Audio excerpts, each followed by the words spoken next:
Hi again everyone, this is Sensei Gerry Valido with the Valido Academy of Martial Arts. Thank you once again for tuning into another edition of E to the 3.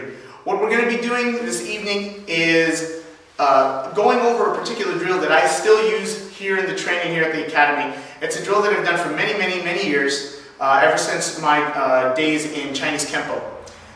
The drill is called All Basics, or Basics in Combination, however you want to refer to it. And essentially what you're doing is you're learning to utilize your movements in a combination flow as you're moving in one direction down the mat. You kind of maybe want to imagine an attacker in front of you, and you're directing all your attacks towards this person. Okay?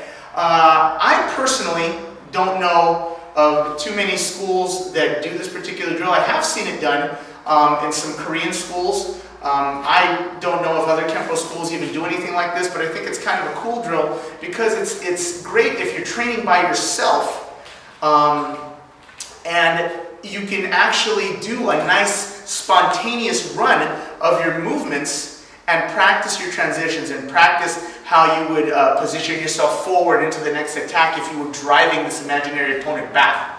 Okay, so let's take a look at it and break it down little by little. Like I said, it's a pretty simple drill, and I hope you enjoy it. Okay, so we're going to start out in your fighting stance. You can be in your right neutral bow, you can be in your left neutral bow, it doesn't really matter, alright?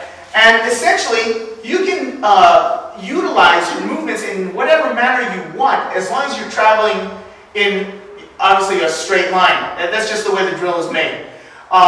We're doing our footwork, we're doing our blocks, we're doing our hand strikes, we're doing our kicks, we're doing our stance changes. Okay, so for instance, I could start doing a front crossover as I land with a reverse hand sword into a stance change and a vertical fist. Maybe stepping through with an elbow, coming in with a stance change and a rising back knuckle to the groin, coming in with a snap kick, landing forward with a hammer fist, coming with another hammer fist, and a descending claw, and then an elbow.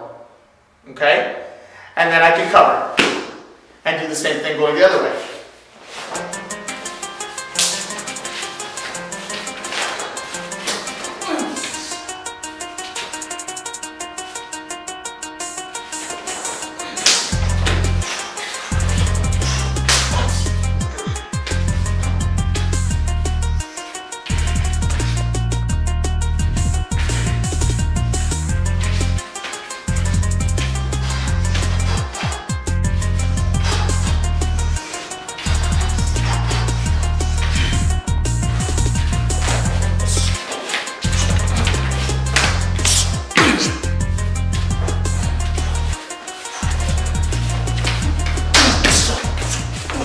The student gets the opportunity to see how they can put their movements together in a spontaneous flow.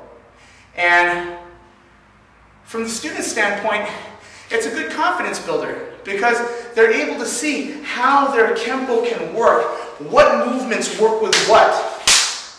Okay?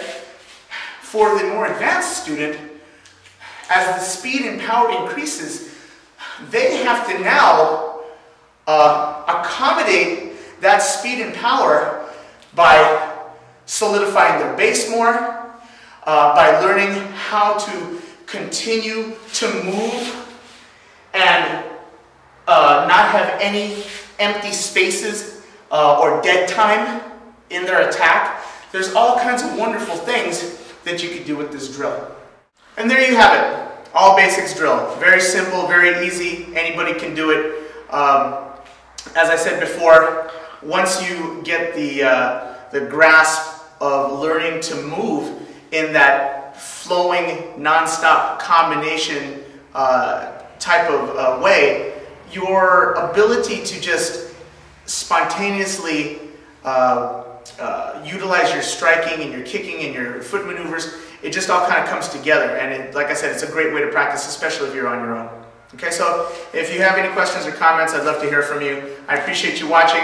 Once again, thank you for tuning in to another edition of E to the 3. I'll see you next time. Make it happen.